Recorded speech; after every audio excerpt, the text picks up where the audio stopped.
Hey everyone, Mr. Hauk here. In today's video, we're going to be looking at how we can take a trig value given some kind of angle restraint and solve for another trig value. Let's go ahead and get started.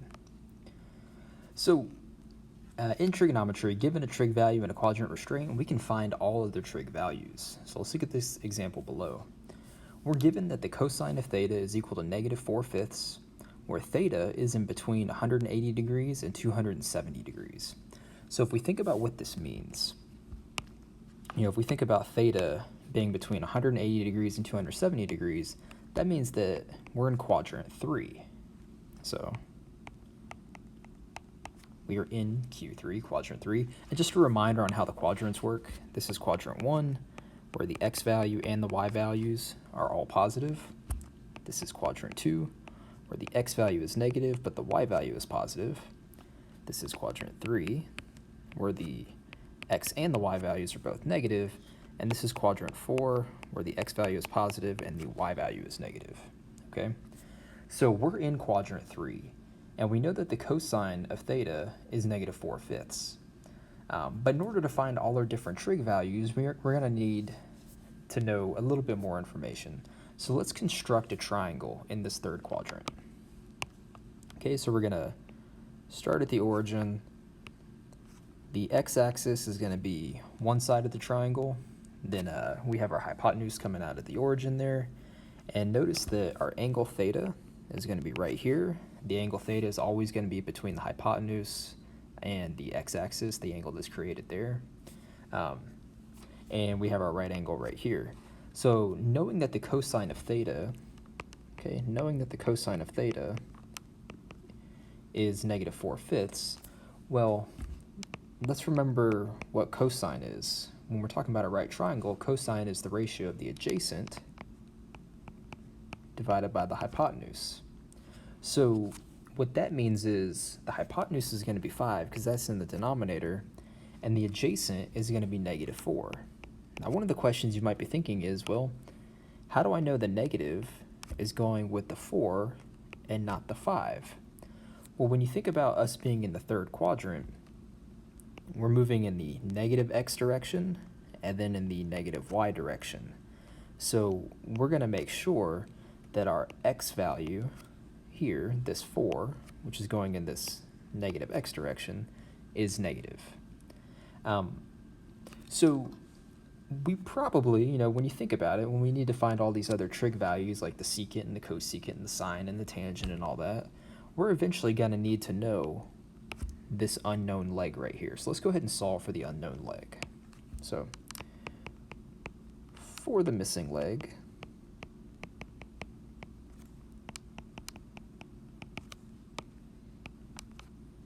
well, we know that -4 is one of our legs, so -4 squared plus, call the missing leg x. So -4 squared plus x squared equals 5 squared. -4 squared, well, that's +16 because -4 times -4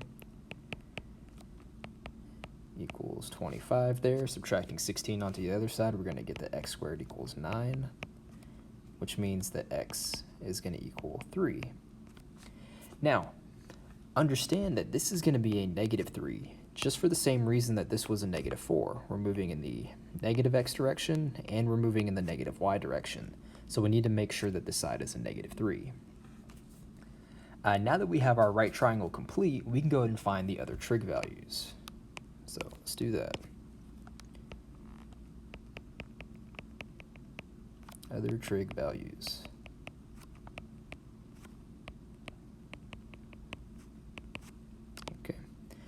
Well, we already have the cosine of theta, so let's write that down. We have the cosine of theta is equal to, and we know the cosine of theta is adjacent over hypotenuse. We're already given that that's -4/5. Well, the reciprocal of the cosine of theta is the secant of theta, so let's go ahead and take care of that one. So since secant is the reciprocal of cosine, that would be the hypotenuse over the adjacent leg, and that would be -5/4. We can also look at the sine of theta. So we know the sine of theta is the opposite leg divided by the hypotenuse. And in this example, that would be -3/5. So we get -3/5. And we know that the cosecant is the reciprocal of sine. So instead of the opposite of the hypotenuse, we'd have the hypotenuse over the opposite. And this would give us -5/3 because we just flipped the sign fraction. And then lastly, let's look at tangent and cotangent. So the tangent of theta is the opposite leg divided by the adjacent leg. That's going to give us a -3 divided by a -4, which is just a positive 3/4. And then the cotangent of theta is the reciprocal of the tangent of theta, so we have the adjacent divided by the opposite, and that's going to be a -4 divided by a -3, which is a positive 4/3.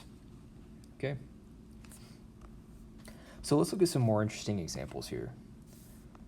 In these examples, we're going to be given one trig value and a quadrant constraint. Okay, so in this first example, notice that we want to find the secant of theta given that the sine of theta is 1/10 and that theta is in between 0 and 90 degrees. So what this is telling us, let's get a different color here. First off, the fact that theta is between 0 and 90 degrees, this is telling us that we're in quadrant 1. Okay, that's the first thing we need to take note of. So we know that the sine of an angle, the sine of theta, is the opposite divided by the hypotenuse, and in this case it's 1/10.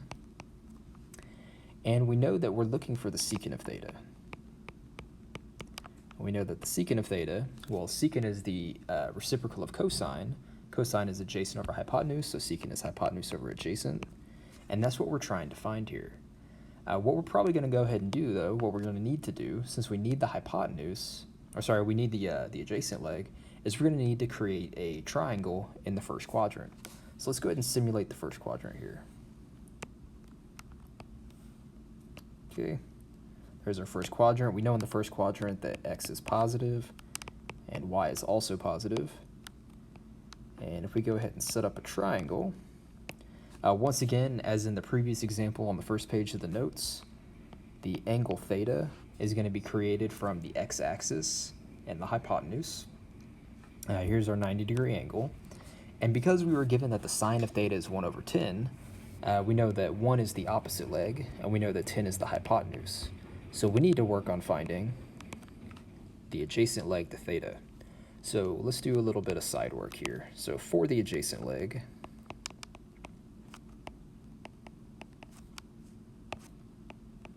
okay, do it quick here. Pencil's about to die. So for the adjacent leg, we have x squared plus 1 squared equals 10 squared. Well, that just means x plus 1 equals 100, x equals 99, x squared. X squared equals 99, and when we take the square root of both sides, we're trying to find the square root of 99. Well, we know that 99 is 9 times 11. 9's a perfect square, so that means x equals 3√11. So we have 3√11 right here. This is on the positive side of the x-axis, so that would be a positive 3√11. And now, trying to find the secant of theta, we have the hypotenuse, which is 10, divided by the adjacent leg, which is 3√11. However, we don't want to leave that as the answer. Let's go ahead and rationalize the denominator, multiply by √11 over √11, and this will give us 10√11, and in the denominator, 3√11 times √11, well, that's just 3 times 11, which is 33. So our answer, 10√11 over 33. All right, and our next problem, we want to find the cotangent of theta, given that tangent of theta is -3/7 and theta is in quadrant 4. Now, this is actually a deceptively easy problem. We know that cotangent and tangent are reciprocals of each other, so if tangent of theta is -3/7, then we know that cotangent is going to be -7/3. So that problem is a little bit boring. Let's change it here. Instead of cotangent of theta, let's do the cosine of theta. Okay, let's change that problem a little bit, just to make it a little more interesting here. All right, so we know we're in quadrant 4, and we also know that the tangent of theta is, here, let me change that right there, that looks bad. We know that the tangent of theta is the opposite leg over the adjacent leg, and that's -3/7. And we know that we're trying to find the cosine of theta since we changed the problem. And we know the cosine of theta is the adjacent leg over the hypotenuse. So let's go ahead and construct our picture here. We're going to be in the the fourth quadrant. So we know for the fourth quadrant, we're on the negative side of the y-axis, the positive side of the x-axis. Here's the hypotenuse for our triangle, and we know that one of the legs is going to need to be on the x-axis there. So here's our angle theta, here's our 90-degree angle, and according to the tangent of theta, we should have -3/7. So we know, first off, we need to figure out, we know we're going to have a 3 and a 7. So we know the opposite leg will be 3, the adjacent leg will be 7, but there's got to be a negative somewhere. Well, remember, we're on the negative side of the y-axis, so the vertical side of the triangle is going to have to be negative. So this will be a -3. Okay, so going through here now, let's go ahead and figure out what the hypotenuse is, because when we're thinking about the cosine, we need the hypotenuse, right? We need our hypotenuse there. So let's do a little bit of side work here for the hypotenuse. For the hypotenuse, we know our two legs, so we know that -3 squared plus 7 squared, I'll just call the hypotenuse x, equals x squared. This will give us 9, this will give us 49, equals x squared. 9 and 49 is 58. And when we take the square root of 58, that's going to be the hypotenuse. Now, the square root of 58 cannot simplify any further because there are no perfect squares that divide into 58. So we're going to leave the square root of 58 right here. Okay? So now that we know that hypotenuse, let's go ahead and figure out what the cosine of theta is going to be. We know that the adjacent leg is 7. And we know that the hypotenuse is square root of 58. Well, let's multiply both numerator and denominator by square root of 58. That looks bad. 58. And that's going to give us that cosine of theta is 7 root 58 divided by 58. Okay? And since 58 is not divisible by 7, that's not going to reduce any further.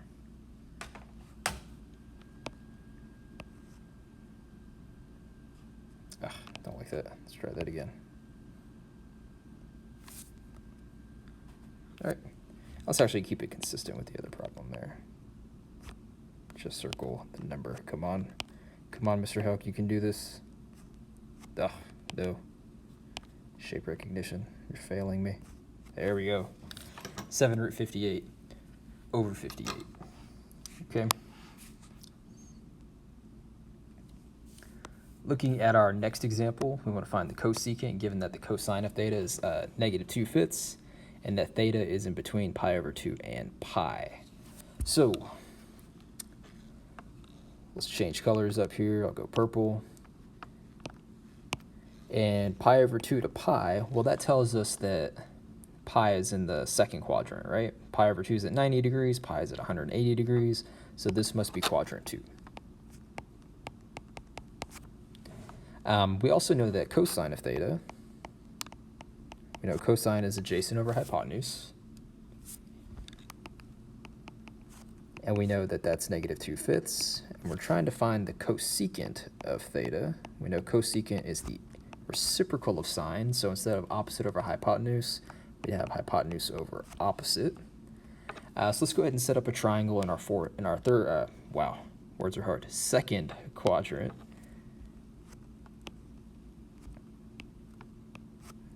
There we go. Again, we want the angle theta here. Here's our 90-degree angle.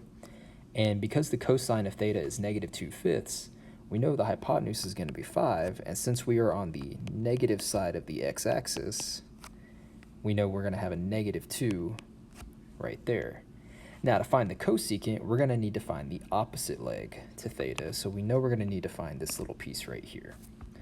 So to do that, I'm going to say for the opposite leg,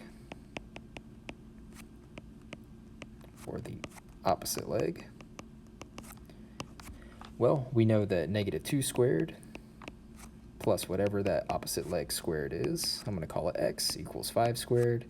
This means that 4 plus x squared equals 25. X squared equals 21, and then we'll take the square root of 21.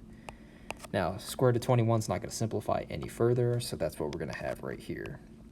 Notice that it will be positive square root of 21 since we're on the positive side of the y-axis there. So now going through and calculating the cosecant of theta, we have the hypotenuse divided by the opposite, so that's 5 divided by square root of 21.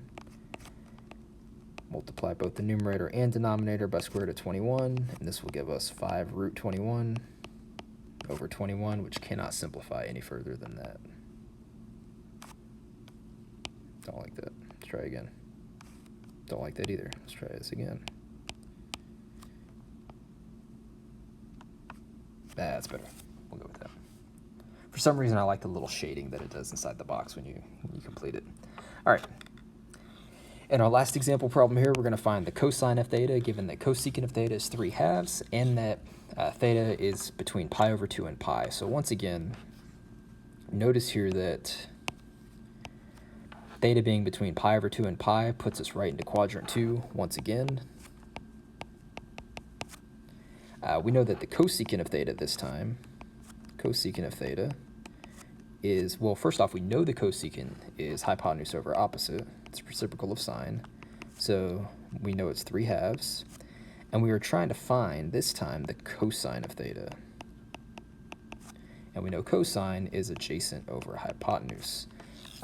So if we set up our triangle here in the second quadrant,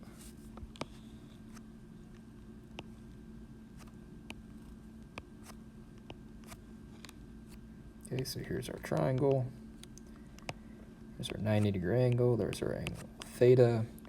We know that we're on the negative side of the x-axis and the positive side of the y-axis. And we know that the hypotenuse is 3. We know the opposite is going to be 2. And that's a positive 2 because we're on the positive side of the y-axis. And we need to find the adjacent leg. So let's go ahead and try to do that.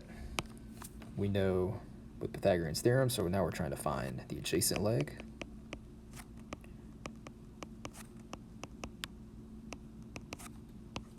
Okay, we have 2 squared plus whatever that adjacent leg squared is, I'll call it x, equals 3 squared.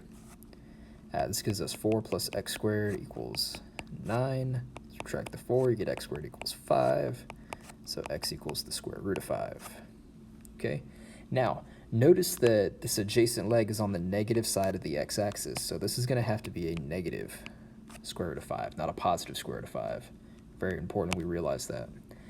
So now the cosine of theta is adjacent divided by hypotenuse. That's -5, or negative square root of 5 over 3, which cannot reduce any further.